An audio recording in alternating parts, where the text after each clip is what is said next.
Machine de guerre nazie.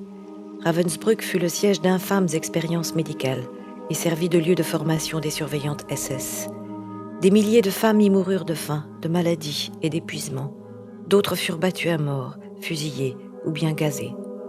Environ 8000 Françaises furent déportées à Ravensbrück. On ne pouvait pas vivre seul dans ces histoires-là, ou alors on mourait. On avait absolument besoin de veiller les unes sur les autres et de s'entraider, parce que seul, c'était fini, on disparaissait. À l'automne 1944, la libération tant espérée pour Noël ne paraît plus vraisemblable. Germaine Tillion s'inquiète de nous voir tomber une à une dans le désespoir. Elle nous convie à écrire avec elle quelque chose de gai.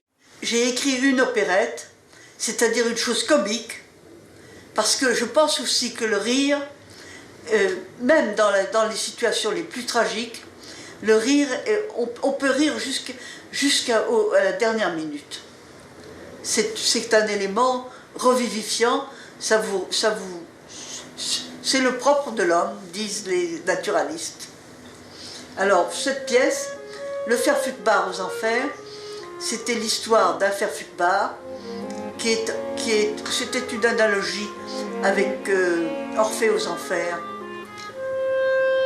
En réalité, c'est avec des chansons que nous avions inventées pour marcher au pas, et qui étaient des chansons rigolotes. J'ai écrit ça dans une caisse d'emballage où m'avait caché une camarade.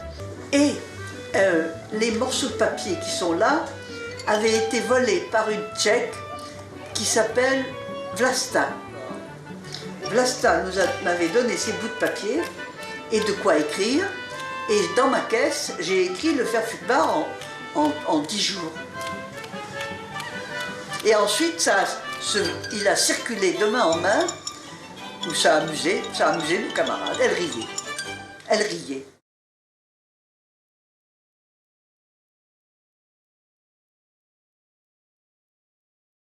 On m'a payé d'abord mes bijoux, ma valise et mon sac en cuir roux, mes petites provisions, mon pot de saucisson, ma belle chemise et puis mon seul pantalon.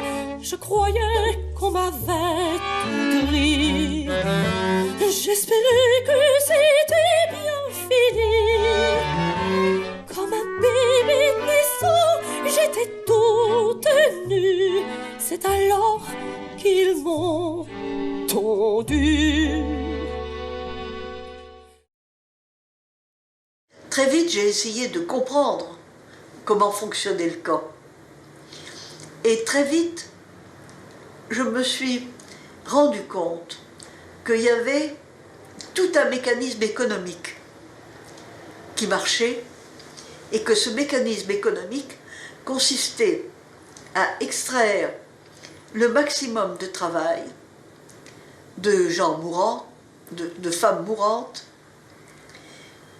jusqu'à ce qu'elles meurent effectivement. Autrement dit, c'était une invention qui permettait de rendre la mort une chose rentable.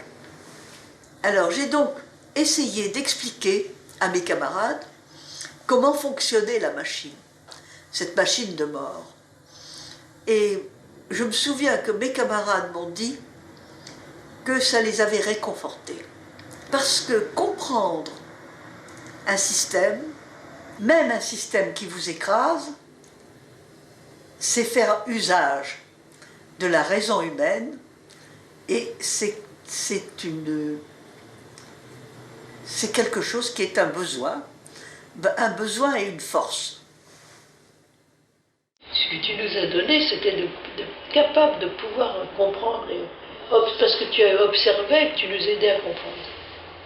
Pour ça, il fallait d'abord que tu comprennes, et après, il fallait que tu communiques ta connaissance, ce qui n'était pas facile non plus, ce qui était dangereux également. Nous avons été au tuyau ensemble, et c'est vrai. Le tuyau avait, je ne sais pas combien de mètres, tous les 2 mètres, il y avait une fille, et il ne fallait pas que le tuyau touche par terre. voilà que Germaine s'est mise à parler. Et on s'est mis autour.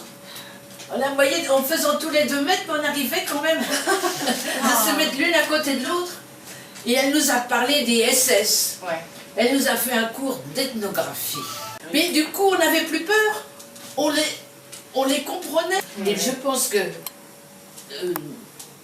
Germaine a pu avoir un peu de repos aussi pour faire son écrire et tout. C'était vraiment, pas le paradis, mais un coin moins mauvais. Un coin moins mauvais, oui. Une escale en enfer. Il y a eu plusieurs vagues d'assassinats à Ravensbrück. Il y en a eu en 1942, nous n'étions pas encore là, mais celle que nous avons vécue, ça a commencé en février 1945. On nous a appelés un soir pour être transférés, pour changer de camp. Germaine, toujours optimiste, a dit si on change de camp, au moins je vais emmener maman.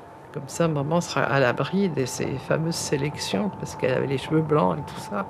Et moi, mes camarades tchèques m'ont dit mais c'est un très mauvais transport, il ne faut pas rester là-dedans. Et en fait, on était enfermés avec les tziganes, avec leurs enfants. Et alors, c'était à peu près sûr que c'était pour être assassiné, parce que les tziganes et les enfants, c'était pas pour aller travailler. Et alors, on a passé une nuit comme ça, enfermés au Strafblock, Madame Tillion, Germaine et moi. Mais Germaine était malade comme un cheval, elle avait 42 fièvres, elle avait un abcès là.